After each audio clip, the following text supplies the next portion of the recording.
On screen, a fight for rights in Freeheld with Julianne Moore. Can I have your number? Australia's Angus Sampson joins the cast of Fargo for its second season. Kiss the man, son. Hit him again. And Peter Maddison from Brand Designs Australia on the architecture behind a leaf-shaped house in South Australia. Hopefully other people learn from it. Yeah. And they get courage to do it themselves.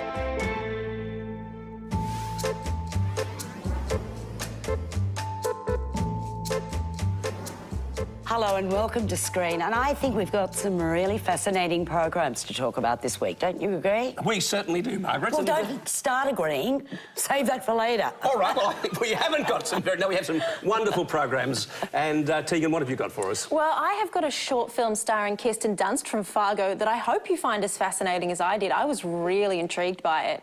Oh, and she's great in the new season of Fargo, I've got to say. She is wonderful. fantastic. And she was wonderful in Marie Antoinette. I know. I love that film. Well, gay and lesbian rights in the 1970s are at the forefront of Freeheld, a film starring Oscar-winning actress Julianne Moore. Moore plays policewoman Laurel, who's been an effective officer in New Jersey for 23 years. She's kept her sexuality to herself, but then she meets mechanic Stacey, Ellen Page, and they settle into life together. Kind of like the idea of you as a kept woman. What's the matter? I don't know, I think you pulled a muscle. Oh, you get it checked out? Yeah. And then Laurel is diagnosed with advanced lung cancer. Wanting her partner to receive the benefits of her pension, she makes a formal request to the county legislators, a request that is denied. I'm only asking for equality. We anguish over this situation, but we have to deny your request. Well, this is quite interesting. I think what it plays initially as a highly personal, very intimate film, it's really a political drama, I think, and perhaps just a little bit too one-sided, and as it develops, rather packed with caricatures. Well, it's grounded by really solid performances from Moore and Ellen Page and Michael Shannon, who is really... he's wonderful in everything I've seen him in. I think the imbalance in the film is the Steve Goldstein. It's as if he's come from another movie. He's so large and well, over the top. it's like slapstick. I am not a radical. I'm a middle-class Jewish homosexual from New Jersey. How about you, sweetheart? You know, imposed on some sort of really, you know, poignant reality. You know, this is a woman who's dying, and I must say there are tremendously poignant moments in this film. I was very, very moved. But I minded the Steve Carell intrusion. I wasn't particularly moved, like I say. It was all a bit sort of expected. Nothing in this film really surprised me in the slightest. And it sort of kind of played out a bit like one of those old Hallmark movies, television movies from the same period, in fact, where a women's issue was taken each month, a so-called woman's issue, and played out in a rather soapy way. And there is relevance here. This is sort of like, OK, gay and lesbian rights in this country, you know, in terms of getting rights to pensions and all that sort of thing, that's a done deal. But it does play off, you know, the other sense of rights in this country that is so much at issue at the moment. Yes, but you know, a good issue doesn't necessarily make a good movie, and this is just not a very good movie.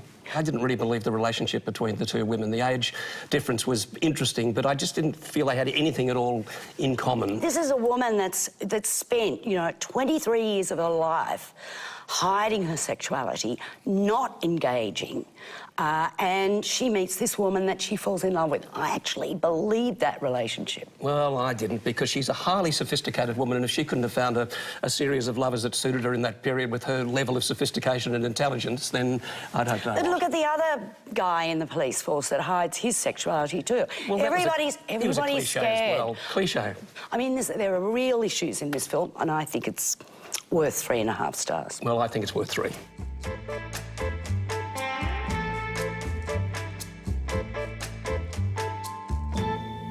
The new series of Fargo has arrived on SBS without either Alison Tolman as intrepid policewoman Molly, and without the sinister presence of Billy Bob Thornton.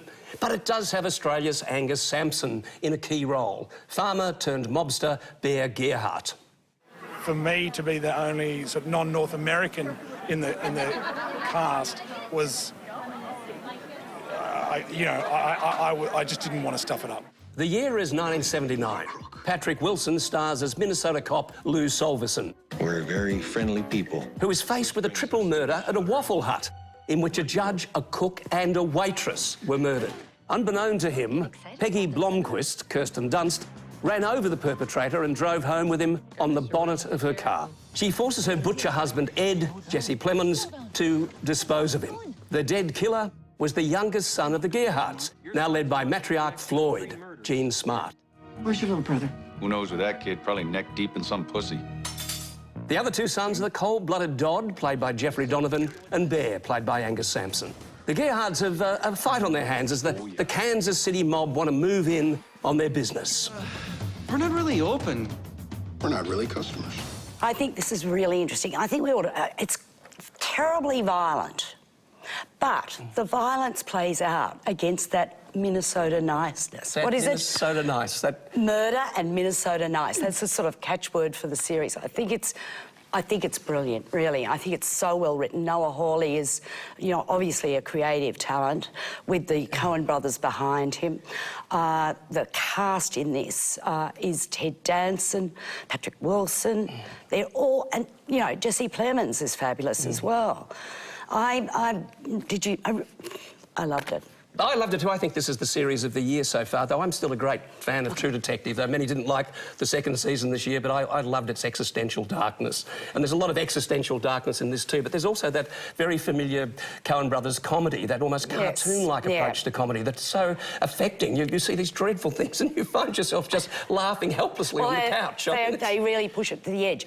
There's a steep cynicism in it as well. But there is the sort of cinematic humour about it that's so amusing as well.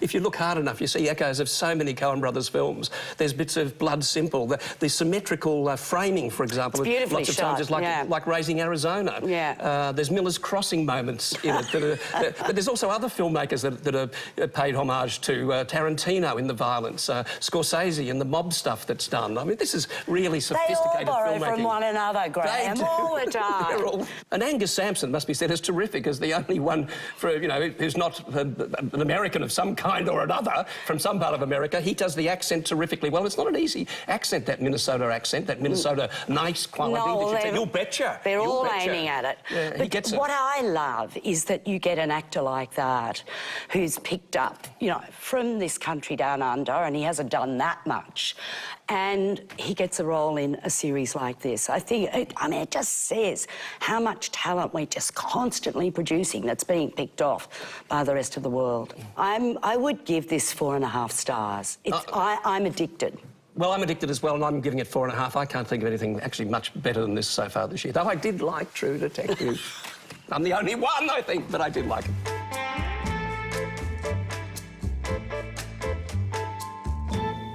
I was having a look at Kirsten Dunst online after reading about her amazing work on Fargo, and I found quite an uncomfortable 2-minute short film she stars in by director Matthew Frost. It deals with both the issues surrounding celebrity life and the impact technology has on our social interactions. And given that Dunst went to rehab in 2008 to deal with depression brought on by, quote, totally ridiculous expectations people put on actors, this film is a fascinating insight into her life. Are you Kirsten Dunst? Yeah, that's me. Hi, how are you? Hi. Cool.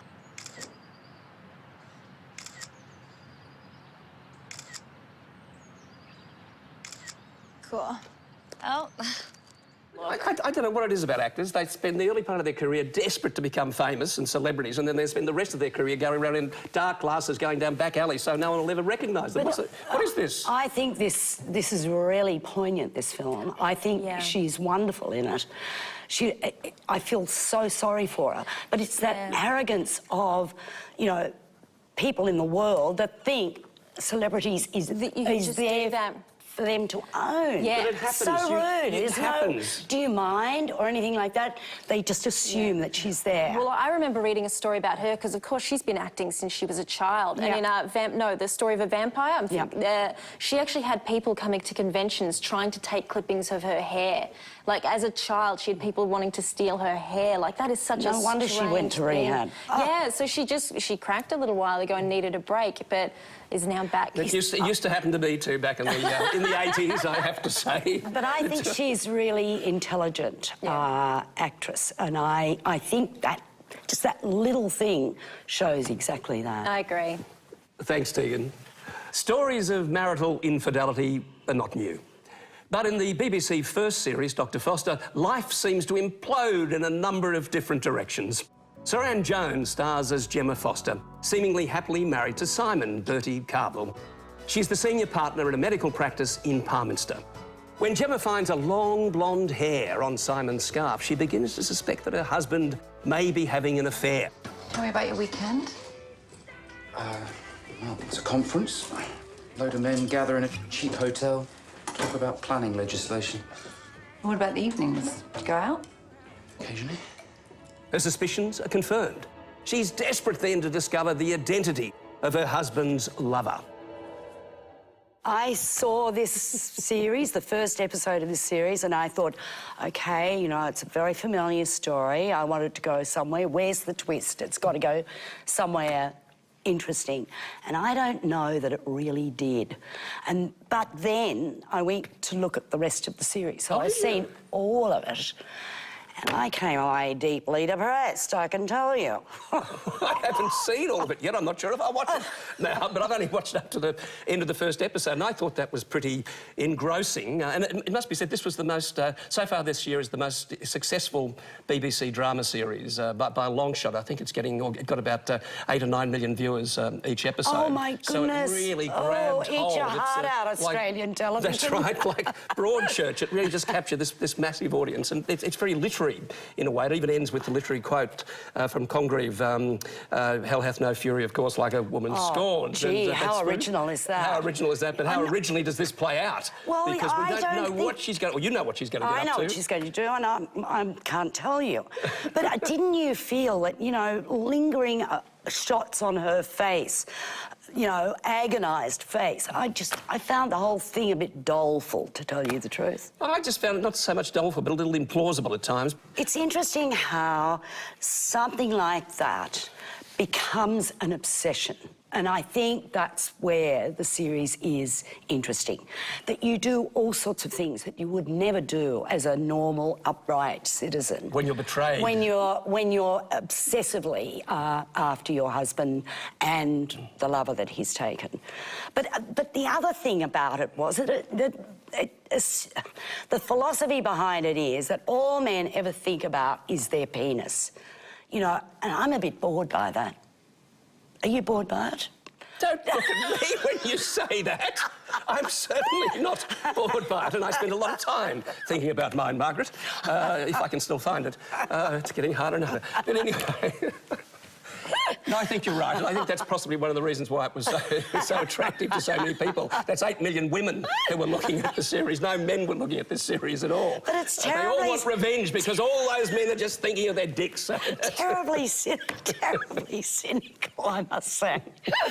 Look, I would give it 3.5. I think there's a lot there. I thought it was interesting that I really did bother to look at all of them. Yes, you're very brave. I'm going to give it 3.5 as well. It's pretty damn interesting, but also kind of tending towards melodrama too often, so it's about a 3.5.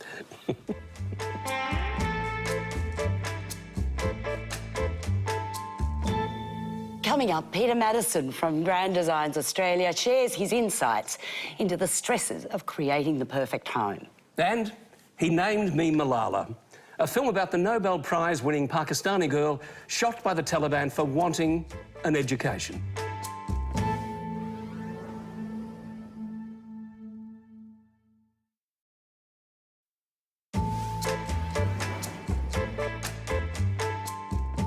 Grand Designs Australia has become staple viewing for those who are fascinated by the troubles and delights of building new homes, often to extraordinary designs.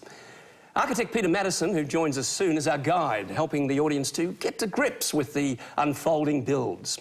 One of the most fascinating episodes in Series 6, now running on Lifestyle, is set in a vineyard half an hour from Adelaide. Architect Max Pritchard designed this house in the shape of a leaf, curved on both sides, with a stone wall spine running through the middle. It also features a two-storey song tower with a library on the ground floor and a singing studio on the top floor. It feels like quite a special, purpose-made building, all for your craft. I mean, it's pretty amazing. The new owners, opera singer Kate Foskett and her husband Nick, a Silicon Valley whiz, are not only taking on the build of a new home, but they're also becoming winemakers. His vast grey wine cellar is designed to his exacting specifications. And where will you start to store your wine? Over in the far corner over there next Right, that's sort of halfway along. Peter, it's so great to have you on screen. Thank you, Margaret. I'm wondering, how do you find these houses to follow up? Well, it is a search. Some people apply to the show, not enough. We'd like to have more people putting their hand up. Yeah. But we are seeking out special houses, not mass-produced houses, cookie-cutter houses, if you like. That's what I mean. I mean, all of these are really interestingly designed. Correct, and there's certain criteria we look for. They've got to be great people, in an interesting location, and houses that are pushing the boundaries. Were you familiar with the architect in this particular episode, Max Pritchard? I am. Series 3, we did the Barossa Glass House, which was a same architect. So he's the first architect to get 2 gigs on our show. And he's a very well-regarded architect in South Australia. Beautiful, this house. Yeah, so the Kopo Song Tower House is a poetic title and poetic house. Interesting couple. We talked about how important the personality, the human side of it is, where Nick was a Silicon Valley whiz kid, made his money in Silicon Valley developing Xbox, and Kate was the downtrodden artist, opera singer. And it's they met. It's a perfect combination, isn't it? Yep. Yeah, so she was happy, the and he was happy. The artist and the mega millionaire. Yes. And the architect. Now, is this house very typical of Pritchard's work? Every job that Pritchard's done that I've seen is quite different. He's very good on daring concepts. So if you were to go back to the Barossa Valley Glass House, it's a 60-metre long building, about 8 metres wide, like a big ski ramp, if you like. Right. A big, long extrusion sitting on a hill with glass both sides. Gorgeous. Very interesting, and the roof was rolled on site in a continuous sheet. So 60-metre long. She's a very interesting house. And this second house we followed is completely different. It's like and if you've seen the episode, it's like an upturned boat. Yes. Quite a different concept, very daring Slice concept. the top off. And, yes, which you could argue was the right or the wrong thing. Yes, you could. But you sneak things in. You say, oh, this is a bit narrow, isn't it? As you walk through, oh, we can maybe... oh, no, it's very amusing the way that you actually throw in your little architectural comments. I think that's important. I think people want to know what's in my mind. I think that's part of the mantle I wear as a commentator. But I'm interested also because, you know, you present these homeowners and they're charming and nice, but no one loses their temper. Oh, they don't seem to anyway. They seem really tears, I think, respectful at times, of... Oh, yeah, I know, but, you know, I can imagine screaming at my husband, you know, during this process. Yes. You can imagine you screaming at you. Stop it, Graham. But, you know, it's really stressful. You've just been through it. You know. I think there's always tension in every build, and that is part of the process, but we're not there to try and destroy them as personalities. We're there to celebrate the process. So if there's little tanties that happen, they're generally not part of the cut. No. That sounds like one of your speeches at the end, which I always love. I think the audience really enjoys your verdict, where you... Kevin McLeod in the very original show does a similar thing, but yours is a much more amiable kind of summing up, where you just waft out from somewhere in the house and you give your verdict. Order is restored after all this chaos. Well, it is an important part of the show, I think. How did you get this gig? I still don't know, Margaret. 6 years in, I still don't know. Perhaps you could do some homework for me. Well, you must have done something right the first time. Or maybe I did something wrong. And I got dobbed in. I think they had an employment agency, some headhunters out there.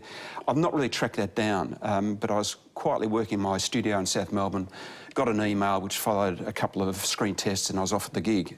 So it's all a bit mysterious, really. Did you have qualms about taking this on? Absolutely. It took me 3 months to decide. Really? And they started screen testing again. And my wife said, do you want one of your mates getting its gig? I said, no, so take the bloody job. Take it now. So I did. I love the series because I love architecture. I love seeing these creations that come to life.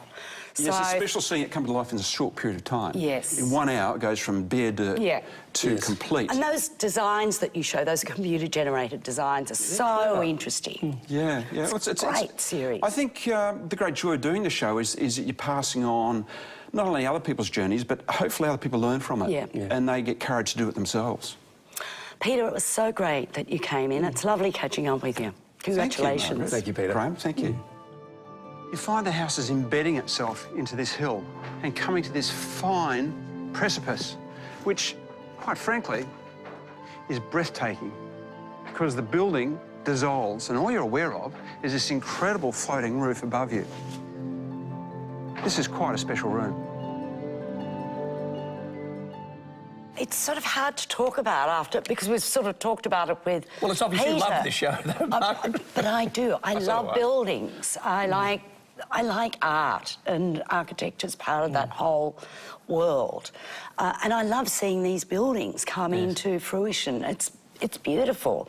And you get ideas about what you can do. Or, Yes. And I think Peter is a really lovely host of this program. He's got to be, as I said, doing something right the last 6 years. I love the way he just sort of oozes empathy. You know, he kind of almost sometimes literally falls over himself to be nice to these people, to encourage them. And I love the way it crosses over with some of the conventions of reality TV as well. The hint of psychodrama when you go behind the scenes, and the backstories of the characters, along with the architectural lessons that we're given. Well, I mean, houses are a reflection of people's personality, and so it's lovely that you get that access to them as well. I actually think it's really interesting the way they seek out these very interesting designs and adaptations, because not just new houses in this series anymore. Look, I think it's nourishing. Creating a home, a beautiful home. I'm giving this series 4 stars. Well, I'm giving it 4.5. I can't think of anything on television that I, would want to watch anything more than this show. You just said that about Fargo. Well, there's a couple of 4.5 shows around. That's a good thing too, damn it.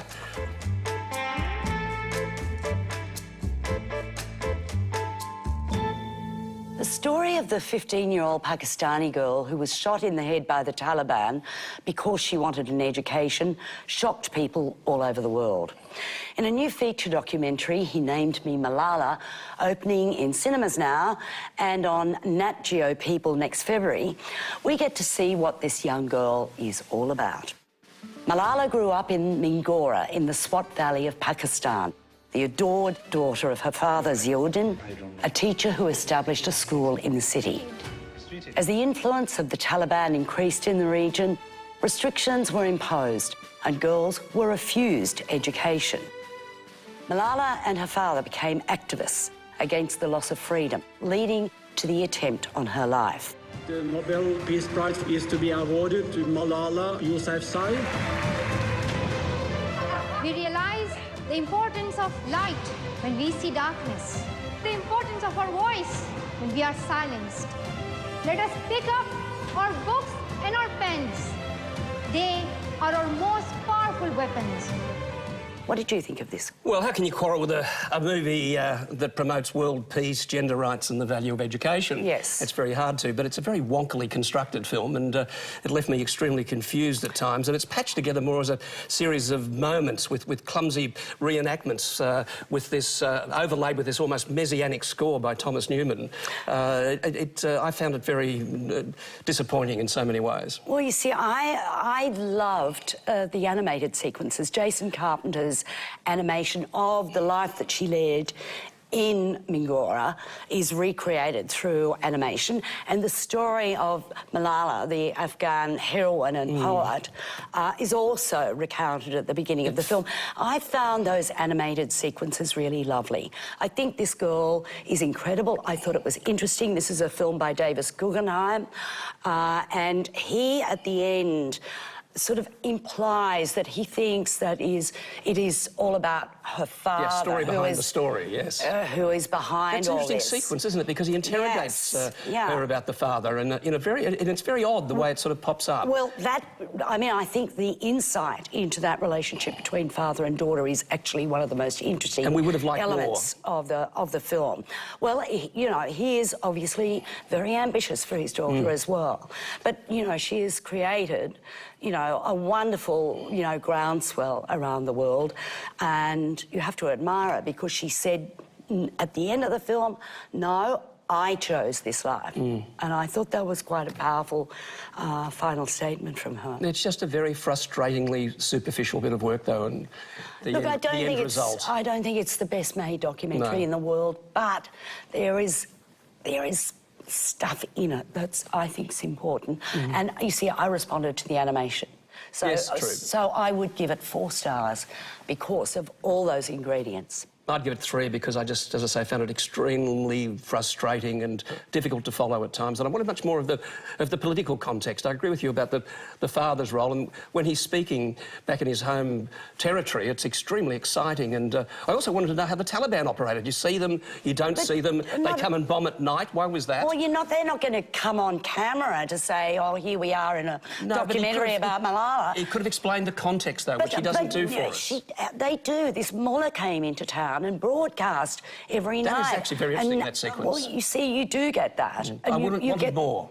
And I wanted less of her meeting celebrities and gushing and people gushing over her. And... Well, those trips around the world were, they were the fillers for me, but still. Anyway, you have my score. You have mine.